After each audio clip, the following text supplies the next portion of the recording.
Aku kembali ke rumah kontrakanku setelah mengetahui ia sudah tak ada di sini lagi. Saat memasuki rumah, aku menemukan sebuah surat yang sengaja ia tinggalkan untuk diriku.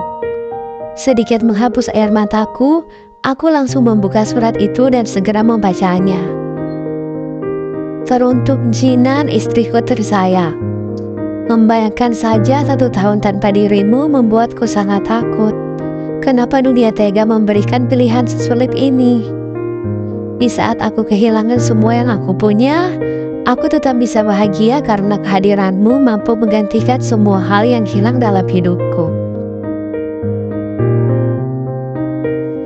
Aku tahu aku sangat bodoh, bahkan sampai mempermalukanmu di saat pesta ulang tahun temanmu. Jika sampai detik ini kau masih marah karena ulahku itu, sungguh aku sangat menyesalinya sampai hari ini. Hingga sampai detik terakhir keberangkatanku, aku masih berharap bisa melihat wajahmu. Namun, sayangnya lagi-lagi takdir baik belum berpihak kepadaku. Tapi tak mengapa, jangan bersedih dengan perpisahan ini. Tunggu aku akan segera kembali dan bisa membanggakanmu juga keluargamu. Oh ya, aku menyiapkan sedikit uang untukmu. Lihatlah ke dalam lemari, jumlahnya tidak banyak, namun bisa untuk membeli jajanan kesukaanmu. Hehehe, aku akan segera menghubungimu jika sudah tiba. Setelah membaca surat itu, aku langsung mengecek ke dalam lemariku. Benar, Mas Fadil meninggalkan uang untukku, padahal dirinya lah yang lebih membutuhkan uang ini. Air mataku mengalir deras merasakan betapa tulusnya suamiku itu. Semakin hari, kondisiku semakin melemah. Per hari ini, aku resmi berhenti dari pekerjaanku dan menjalani pengobatanku. Jangan khawatir, Nan. Tuhan tidak akan menurunkan sebuah penyakit tanpa menurunkan pula obatnya. Kamu pasti bisa sembuh, ucap bapak menyemangatiku. Kini aku terbaring di sebuah kasur empuk dalam perawatan di sebuah rumah sakit. Entah untuk menunggu kesembuhanku atau menunggu sampai ajalku tiba. Obat-obatan dan suasana rumah sakit ini kini seakan menyatu dan sudah menjadi sahabatku. Hampir seminggu penuh kuhabiskan waktu di sini sampai aku diperbolehkan pulang untuk perawatan di rumah. Dan sesekali dilarikan lagi ke tempat ini saat penyakit itu kambuh lagi. Jangan tanya tentang bagaimana komunikasiku dengan Mas Fadil. Sangat jarang, bahkan hampir tak pernah. Bukan dia yang tidak menghubungiku, namun aku yang tak bisa menerima panggilannya. Bagaimana mungkin melakukan panggilan video dengan tubuh sekurus ini? Penampilanku pasti hanya akan mengganggu pikirannya. Namun, meskipun begitu, ia tetap selalu berusaha menghubungiku di waktu sibuknya, walaupun tidak ada jawaban dariku. Hari berganti hari pun bulan sudah berganti bulan. Tak terasa 9 bulan sudah berlalu begitu saja, dan tinggal beberapa bulan lagi Mas Fadil akan kembali. Namun kondisiku masih saja seperti ini.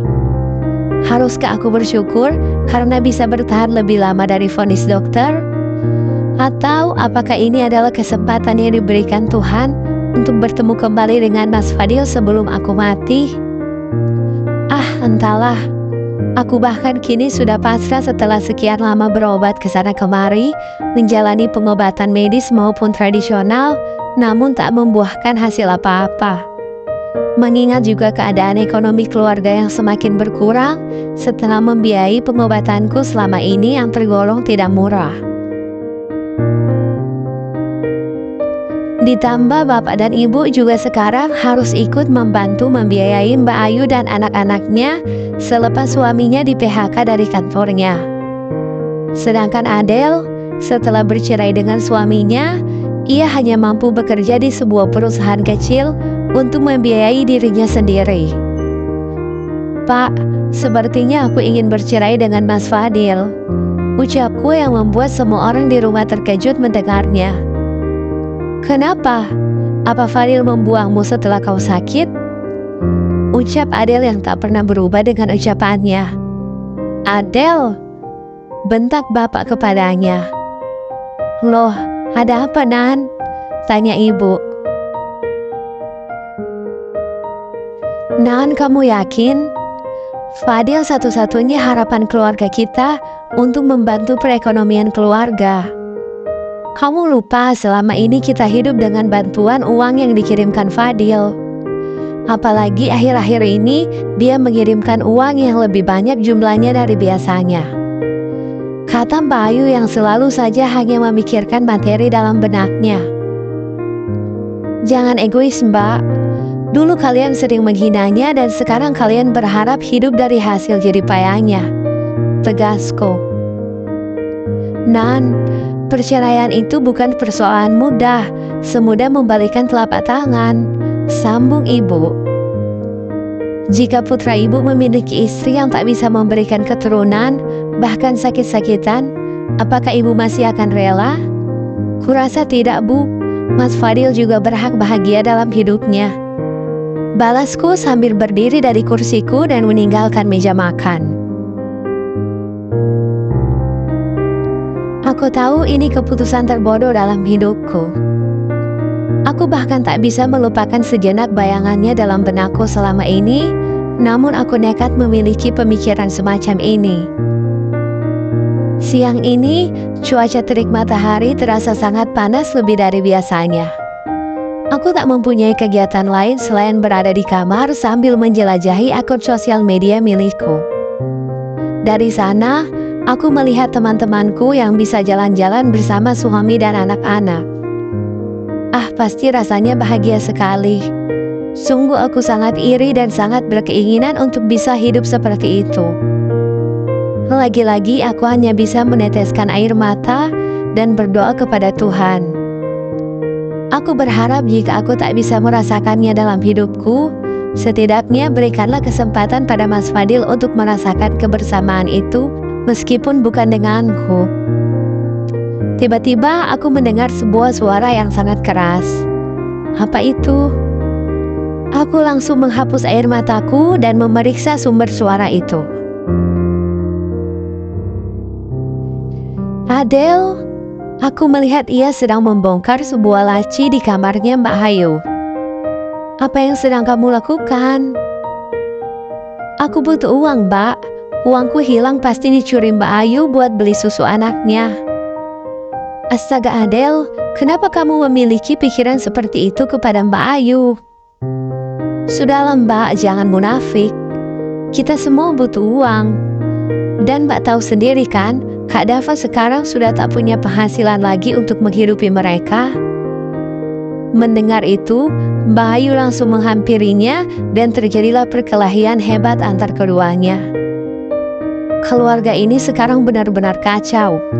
Tak tahan dengan tingkah mereka berdua, aku memutuskan untuk keluar sebentar dari rumah untuk mencari ketenangan.